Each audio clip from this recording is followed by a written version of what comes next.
Hi friends, welcome to Sai Ashna Vidyalaya. 10th இயல் 6 உரைநடை. இதில் நிகழ்கலை பற்றி பார்க்க போகிறோம். கவிதை பேழை இதில் பூ தொடுத்தல் உமா மகேஸ்வரி. அடுத்தது முத்துக்குமாரசாமி பிள்ளைத்தமிழ், எழுதியவர் குமரகுருபரர். கம்பராமாயணம் எழுதியவர் கம்பர். விரிவானம் இதில் பாய்ச்சல் சா கந்தசாமி எழுதியிருக்காரு. இலக்கணம் அகப்பொருள் இலக்கணம், வாழ்வியல் இலக்கியத்தில் திருக்குறள், இதை பற்றியெல்லாம் பார்க்க போகிறோம். உரைநடை நிகழ்கலை சிற்றூர் மக்களின் வாழ்வியல் நிகழ்வுகளில் பிரித்து பார்க்க இயலாத கூறுகளாக திகழ்பவை நிகழ்கலைகள்.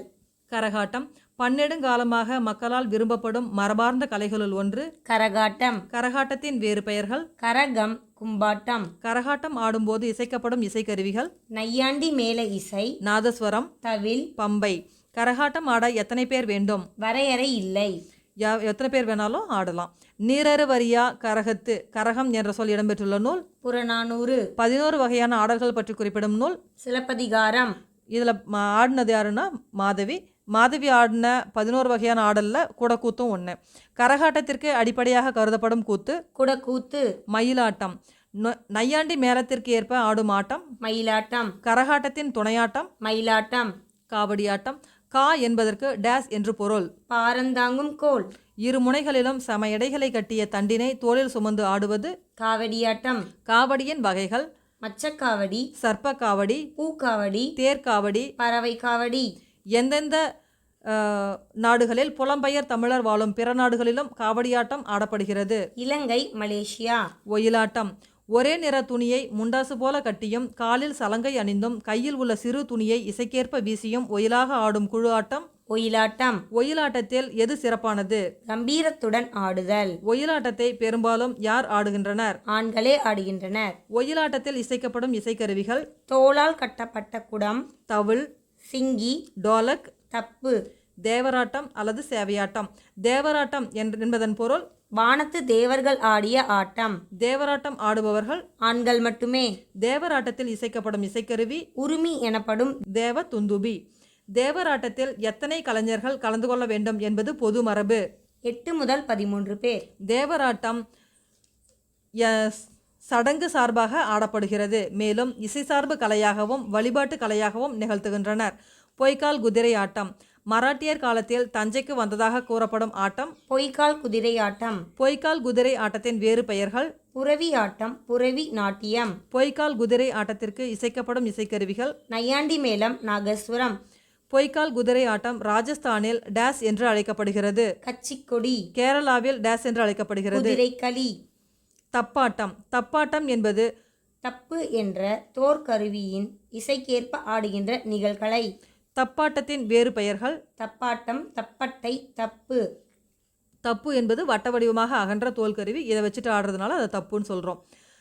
தக தகக தக தகதக தந்தத்த தகதக என்று தாளம் பதலை திமிலை துடி தம்பட்டமும் பெருக என்ற நூலின் ஆசிரியர் அருணகிரிநாதர் திருப்புகழ்ல சொல்லியிருக்காரு. தப்பு என்ற கருவி டேஸ் என்றும் அழைக்கப்படுகிறது. பறை. பறை என்பது ஒன்றை சொல்லுவதற்கென்றே இசைக்கப்படும் இசைக்கவல்ல தாளக்கருவி. பறையை கருப்பொருளாக குறிப்பிடும் நூல் தொல்காப்பியம். புலியாட்டம் தமிழ் மக்களின் வீரத்தை சொல்லும் கலையுமாக திகழ்வது புலியாட்டம். பாட்டும் வசனமும் இல்லாத ஆட்டங்களுள் ஒன்று புலியாட்டம். ஒருவர் அல்லது இருவர் மட்டுமே ஆடுவர். தெருக்கூத்து நாட்டுப்புற மக்களால் நிகழ்த்தப்படும் கலை. தெருக்கூத்து. எந்த அம்மன் வழிபாட்டின் ஒரு பகுதியாக தெருக்கூத்து ஆடப்படுகிறது? திரௌபதி அம்மன். தெருக்கூத்து டேஸ் செய்வோரின் கலையாக முன்பு இருந்தது. வேளாண்மை. மழை வேண்டி நிகழ்த்தப்படுவதாக இருக்கும் கலை. அர்ஜுனன் தபசு. தெருக்கூத்து பொழுதுபோக்கு கூறுகளை பெற்று எதுவாக வளர்ச்சியடைந்துள்ளது? நாடகமாக.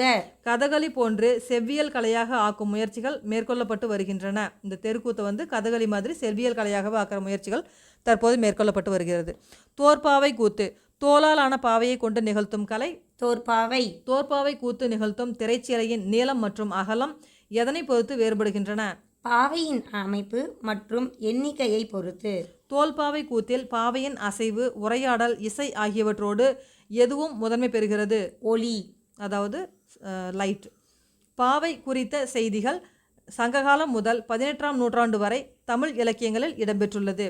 திருக்குறளில் எந்த பாவை பற்றி குறிப்பிடப்பட்டுள்ளது? மரப்பாவை. தோல்பாவை கூத்து பற்றிய செய்திகள் காணப்படும் நூல்கள் திருவாசகம், பட்டினத்தார் பாடல். கூட்டு குடும்ப கலையாக தோல்பாவை கூத்து விளங்குகிறது. தோல்பாவை கூத்து டேஸ் டேஸ் என்பனவாக மாற்றம் பெற்றுள்ளது. கையுறைப்பாவை கூத்து பொம்மலாட்டம். ராச சோழன் தெரு எங்குள்ளது? மலேசிய தலைநகர் கோலாலம்பூரில். இந்த செய்தி 5ஆம் உலக தமிழ் மாநாட்டு மலர் 5ஆம் உலக தமிழ் மாநாட்டை நடத்தியவர் எம்ஜிஆர். தெருக்கூத்தை தமிழ் கலையின் முக்கிய அடையாளமாக ஆக்கியவர் முத்துசாமி.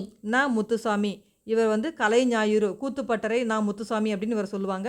நாடக கலையை மீட்டெடுப்பதே நமது குறிக்கோள். இவரின் நாடகங்கள் பெரும்பாலும் சமூக அரசியல் மாற்றங்களை பற்றி பேசியிருக்கு.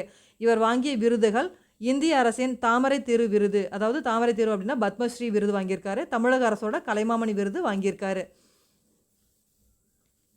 கவிதை பேழை பூ தொடுத்தல் எழுதியவர் உமா மகேஸ்வரி. இறுக்கி முடிச்சிட்டால் காம்புகளின் கழுத்து முறியும், தளர பிணைத்தால் மலர்கள் தரையில் நழுவும், வாசலில் மரணம் நிற்பதறிந்தும் வருந்தாமல் சிரிக்கும் இந்த பூவை எப்படி தொடுக்க நான். இந்த வரிகளுக்கு சொந்தக்காரர் உமா மகேஸ்வரி. கவிஞர் உமா மகேஸ்வரி பிறந்த ஊர் மதுரை மாவட்டம். தற்போது தேனி ஆண்டிப்பட்டியில் வாழ்ந்துட்டு வராரு. உமா மகேஸ்வரி எழுதிய கவிதை நூல்கள் நட்சத்திரங்களின் நடுவே, வெறும் பொழுது, கற்பாவை. இது எல்லாமே கவிதை தொகுதிகளாக இருக்குது. அடுத்தது கவிதை பேழை முத்துக்குமாரசாமி பிள்ளைத்தமிழ் எழுதியவர் குமரகுருபரர். குழந்தையின் தலை அசைத்தலுக்கும் சந்தம் அமைத்து தருவது பிள்ளைத்தமிழ். சேயுடன் மகிழ்ந்து குலாவும் தாய்ச்சுவர் ஓவியம் எந்த நூற்றாண்டைச் சேர்ந்தது? அது சிதம்பரத்தில் உள்ளது. 17ஆம் நூற்றாண்டு. சொல்லும் பொருளும் பண்டி வயிறு கும்பி, அசும்பிய ஒளி வீசுகின்ற, முச்சி, தலையுச்சி கொண்டை. தொன்மையான வைத்தியநாதபுரியில் எழுந்தருளி இருப்பவர் முருகன். இலக்கண குறிப்பு குண்டலமும் குழைக்காதும் என்னும்மை ஆடுக வியங்கோல் வினைமுற்று. செங்கீரை செடி காற்றில் ஆடுவது போன்று குழந்தையின் தலை எந்த மாதங்களில் மென்மையாக அசையும்? 5-6 மாதங்களில். இதனை செங்கீரை பருவம் என்பர். செங்கீரை பருவத்தில் குழந்தை தன் இருகை ஊண்டி ஒரு காலினை மடக்கியும் மற்றொரு காலை நீட்டி தலை நிமிர்ந்தும் முகமசிந்தும் ஆடும். அணிகலன்கள் காலில் அணிவது சிலம்பு கிங்கினி, இடையில் அணிவது அரைநான், நெற்றியில் அணிவது சுட்டி, காதில் அணிவது குண்டலம் குழை, தழையில் அணிவது சூழி. பிள்ளைத்தமிழ் எந்த வகையான இலக்கியங்களுள் ஒன்று? 96 வகையான சிற்றிலக்கியங்களுள் ஒன்று. பிள்ளைத்தமிழின் பாட்டுடை தலைவர்கள் இறைவன், தலைவன், அரசன் ஆகியோரில் ஒருவரை குழந்தையாக கருதி பாடப்படும். பிள்ளைத்தமிழில் உள்ள பருவங்கள் 10 பருவங்கள். பருவத்திற்கு 10 பாடல்களாக 100 பாடல்கள் உள்ளன. 10 பருவங்கள் காப்பு, செங்கீரை, தாள், சப்பானி, முத்தம், வருகை, அம்புலி. இது ஆண் பெண் இருபாலருக்கும் பொதுவானது. ஆண்பால் பிள்ளை தமிழுக்கு மட்டும் கடைசி 3 பருவங்கள், பெண்பால் பிள்ளை தமிழுக்கும் கடைசி 3 பருவங்கள் மாறும். அதில் ஆண்பால் பிள்ளை தமிழுக்கு கடைசி 3 பருவம். சிற்றில் சிறுபறை சிறுதேர். பெண்பால் பிள்ளை தமிழுக்கு கடைசி 3 பருவம். கழங்கு அம்மானை ஊசல். குமரகுருபரர் வாழ்ந்த காலம் 17ஆம் நூற்றாண்டு. குமரகுருபரர் எந்தெந்த மொழிகளில் புலமை மிக்கவர்? தமிழ், வடமொழி, இந்துஸ்தானி. குமரகுருபரர் எழுதிய நூல்கள் கந்தர் கலிவெண்பா, நீதிநெறி விளக்கம், சகலகலா வள்ளி மாலை, மீனாட்சி அம்மை பிள்ளைத்தமிழ், முத்துக்குமாரசாமி பிள்ளைத்தமிழ், மதுரை கலம்பகம், திருவாரூர் மும்மணி கோவை. கவிதை பேழை கம்பராமாயணம் எழுதியவர் கம்பர். உள்ளதை உணர்ந்தபடி கூறுவது கவிதை. கம்பன் இசைத்த கவியெல்லாம் நான் என்று பெருமை கொள்பவர் பாரதியார். ஓசை தரும் இன்பம் ஓமையலா இன்பமடா என்று பாடியவர் பாரதியார். வால்மீகி வடமொழியில் எழுதிய ராமாயணத்தினை தழுவி தமிழில் தாம் எழுதிய நூலுக்கு கம்பர் இட்ட பெயர் ராமாவதாரம். பின்னர் கம்பராமாயணம் அவர் எழுதியவர் பெயரால் கம்பராமாயணம் என பெயர் பெற்றது. கம்பராமாயணத்தில் உள்ள காண்டங்கள் மற்றும் படலங்களின் எண்ணிக்கை 6 காண்டங்கள், 123 படலங்கள். இதில் 7வது காண்டமா உத்தரகாண்டம் இருக்கு. இந்த உத்தரகாண்டத்தை எழுதியவர் ஒட்டக்கூத்தர். கம்பரை குறிக்கும் முதுமொழிகள் கல்வியில் பெரியவர் கம்பர், கம்பன் விட்டு கட்டுத்தறியும் கவி பாடும், விருத்தம் எனும் ஒன்பாவிற்கு உயர் கம்பன், கம்பன் வாழ்ந்த நாடு சோழ நாட்டு திருவழுந்தூர், கம்பர் வாழ்ந்த காலம் 12ஆம் நூற்றாண்டு, கம்பரை ஆதரித்த வள்ளல் திருவெண்ணெய்நல்லூர் சடையப்ப வள்ளல், கம்பர் எழுதிய நூல்கள் சரஸ்வதி அந்தாதி, சடகோபர் அந்தாதி, ஏர் எழுபது, சிலை எழுபது, திருக்கை வழக்கம். அடுத்தது விரிவானம் பாய்ச்சல் எழுதியவர் சா கந்தசாமி. பாய்ச்சல் எனும் சிறுகதை இடம்பெற்றுள்ள சிறுகதை தொகுப்பு தக்கையின் மீது 4 கண்கள். பாய்ச்சல் சா கந்தசாமி. பாய்ச்சல் எனும் சிறுகதை இடம்பெற்றுள்ள சிறுகதை தொகுப்பு தக்கையின் மீது 4 கண்கள். சா கந்தசாமி பிறந்த ஊர் மயிலாடுதுறை, நாகை மாவட்டம். சா கந்தசாமி தாம் எழுதிய எந்த புதினத்தால் எழுத்துலகில் புகழ்பெற்றார்? சாயாவனம். சா கந்தசாமியின் சாகித்ய அகாடமி விருது பெற்ற புதினம் விசாரணை கமிஷன். 1998ஆம் ஆண்டு சாகித்ய அகாடமி விருது பெற்றிருக்கு. சா கந்தசாமி டேஸ் என்ற குடும்பத்திற்கு அனைத்துலக விருது பெற்றார். சுடுமண் சிலைகள். சா கந்தசாமி எழுதிய புதினங்களுள் சில, தொலைந்து போனவர்கள், சூரிய வம்சம், சாந்தகுமாரி முதலியவை. ஓங்கு இரும்பரப்பின் வங்க ஈட்டத்து தொண்டியோர் என்ற வரிகள் இடம்பெற்றுள்ள நூல் சிலப்பதிகாரம். சிலப்பதிகாரத்தில் ஊர்கான் காதையில் இடம்பெற்றிருக்கு. இந்த ஊர் வந்து ராமநாதபுரம். இதில் தொண்டி அப்படின்னு சொல்லி வரக்கூடிய நூல் ராமநாதபுரம் மாவட்டத்தை சேர்ந்த தொண்டி அப்படிங்கிற ஊரை பற்றி சொல்லியிருக்காங்க. அடுத்தது இலக்கணம். அகப்பொருள் இலக்கணம். பொருள் என்பது ஒழுக்கமுறை. வாழ்வியலை அகம் புறம் என பல்லாயிரம் ஆண்டுகளுக்கு முன்பே வகுத்தவர்கள் தமிழர்கள். இதனை டேஸ் இலக்கணம் விளக்குகிறது. பொருள் இலக்கணம். அன்புடைய தலைவன் தலைவி இடையிலான உறவு நிலைகளை கூறுவது அகத்திணை. அகத்திணையின் வகைகள் 5. குறிஞ்சி, முல்லை, மருதம், நெய்தல், பாலை. 5 திணைகளுக்கும் உரிய பொருள்கள். முதற்பொருள் அப்படின்னா நிலமும் பொழுதும் முதற்பொருள். இந்த பொழுதுல வந்து பெரும்பொழுது சிறு பொழுது அப்படின்னு சொல்லி 2 வகைப்படும். இதில் கருப்பொருள் உரிப்பொருள் அப்படின்னு சொல்லி 3 இருக்கு. நிலம் எத்தனை வகைப்படும்? 5 வகைப்படும். குறிஞ்சி மலையும் மலை சார்ந்த இடமும், முல்லை காடும் காடு சார்ந்த இடமும், மருதம் வயலும் வயல் சார்ந்த இடமும், நெய்தல் கடலும் கடல் சார்ந்த இடமும், பாலை சுரமும் சுரம் சார்ந்த இடமும். இதை வந்து மணலும் மணல் சார்ந்த இடமும் அப்படின்னு சொல்லுவாங்க. ஓராண்டின் 6 கூறுகள். பெரும் பொழுது, கார்காலம், குளிர்காலம், முன்பனிக்காலம், பின்பனிக்காலம், இளவேனில் காலம், முதுவேனில் காலம் அப்படின்னு சொல்லி 6 வகைப்படும் பெரும்பொழுது. இதில் கார்காலம் ஆவணி புரட்டாசி, குளிர்காலம் ஐப்பசி கார்த்திகை, முன்பனி காலம், மார்கழி தை, பின்பனி காலம், மாசி பங்குனி, இளவேநீர் காலம், சித்திரை வைகாசி, முதுவேநீர் காலம், ஆனி ஆடி. ஒரு நாளின் 6 கூறுகள். இதை வந்து சிறு பொழுது அப்படின்னு சொல்லுவோம். காலை 6 மணிலேருந்து காலை 10 மணி வரை இருக்கக்கூடிய பொருளை வந்து காலை அப்படின்னு சொல்கிறோம். நண்பகல் காலை 10 மணிலேருந்து பிற்பகல் 2 மணி வரைக்கும் இருக்கிறத நண்பகல் அப்படின்னு சொல்லுவோம். ஏற்பாடு பிற்பகல் 2 மணி முதல் மாலை 6 மணி வரை உள்ள பகுதி வந்து ஏற்பாடு அப்படின்னு சொல்கிறோம். மாலை 6 மணியிலேருந்து இரவு 10 மணி வரை. யாமம் அப்படின்னா இரவு 10 மணிலேருந்து இரவு 2 மணி வரை.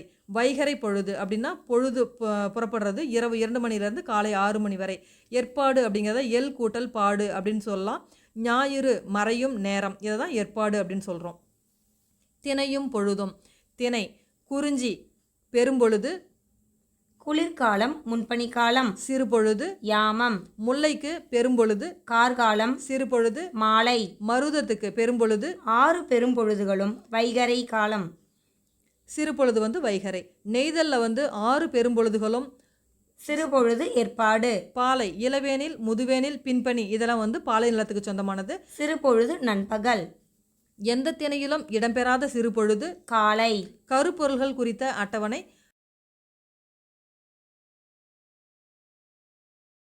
மதிப்பீடு. குளிர்காலத்தை பொழுதாக கொண்ட நிலங்கள் குறிஞ்சி, மருதம், நெய்தல் நிலங்கள். மலர்கள் தரையில் நழுவும் எப்போது?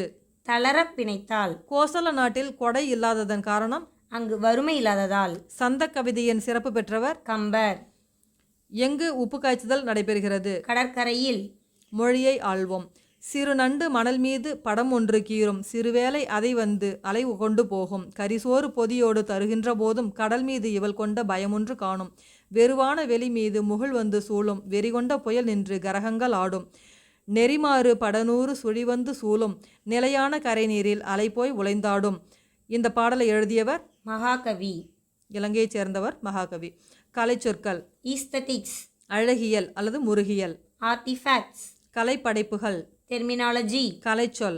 மித் தொன்மம். அறிவை விரிவு செய். நூலும் எழுதியவர்களும் தேன்மழை. சுரதா. திருக்குறள் நீதி இலக்கியம். கா. திருநாவுக்கரசு. நாட்டார் கலைகள். கா. பெருமாள். வாழ்வியல். திருக்குறள். அமைச்சருக்கு உண்டான குணங்கள். வன்கண், குடிகாத்தல், கற்றறிதல், ஆள்வினையோடு ஐந்துடன் மாண்டது அமைச்சு. இது வந்து அமைச்சு அப்படிங்கிற அதிகாரத்தில் இடம்பெற்றிருக்கு. அமைச்சருக்கு உண்டான குணங்களாக சொல்கிறது மனவலிமை, குடிகளை காத்தல், ஆட்சி முறைகளை கற்றல், நூல்களை கற்றல், விடாமுயற்சி ஆகிய 5ம் சிறப்பாக அமைந்தவரே அமைச்சராக இருப்பார்.